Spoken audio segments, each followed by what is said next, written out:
sejak Pak Prabowo memasukkan program dalam visi misinya, poin nomor 2, saya baca detail tuh, meningkatkan kekuatan industri pertahanan dalam negeri.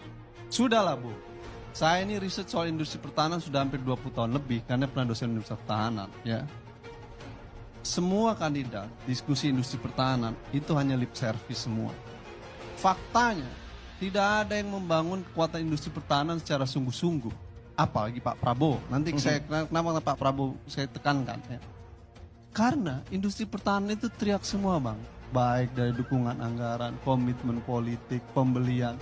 Orang lebih senang belanja di luar Bang Karni. Kenapa? Dugaan permainan kalau di luar nggak kelihatan.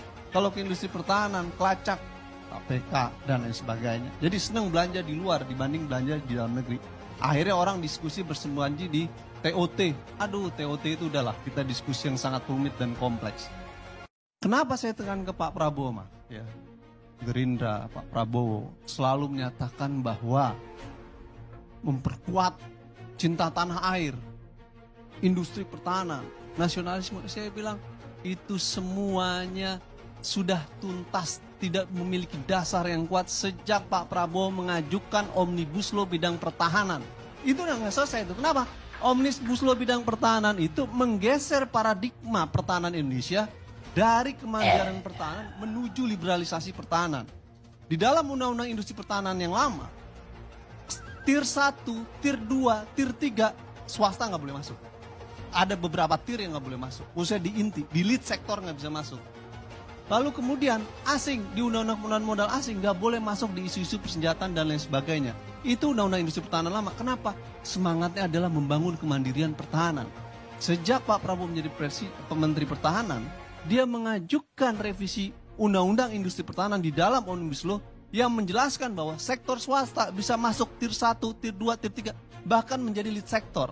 Yang kedua, investor asing bisa masuk. Jadi dari mana nasionalismenya? Orang dia membuka ruang liberalisme. Paradigma pembangunan industri pertahanan itu ada 2. Membangun kemandirian pertahanan, liberalisasi pertahanan. Apa yang dilakukan Prabowo meniru Amerika Serikat dengan melakukan liberalisasi industri pertahanan. Jadi saya mempertanyakan kalau ada komitmen di dalam visi misinya ingin mempercepat industri pertahanan karena Anda secara perlahan sedang membunuh industri pertahanan. Sejak Omnibus Law disahkan, saya ketemu dengan direktur-direktur utama strategis di Bandung dan di beberapa tempat. Mereka menganggap bahwa kita saja tanpa Omnibus Law sudah terhimpit.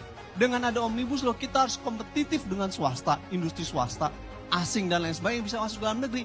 Jadi kalau Anda bilang ingin memperkuat industri pertahanan, dari mana Anda mengesahkan Omnibus Law? Saya ini demo Omnibus Law. Kita berbicara keberpihakan. Nomor 1 Bang, menolak liberalisasi. Sektor publik, air, pertahanan, jangan diprivatisasi. Pak Prabowo melakukan swastanisasi sektor pertahanan, itu liberalisasi yang parah.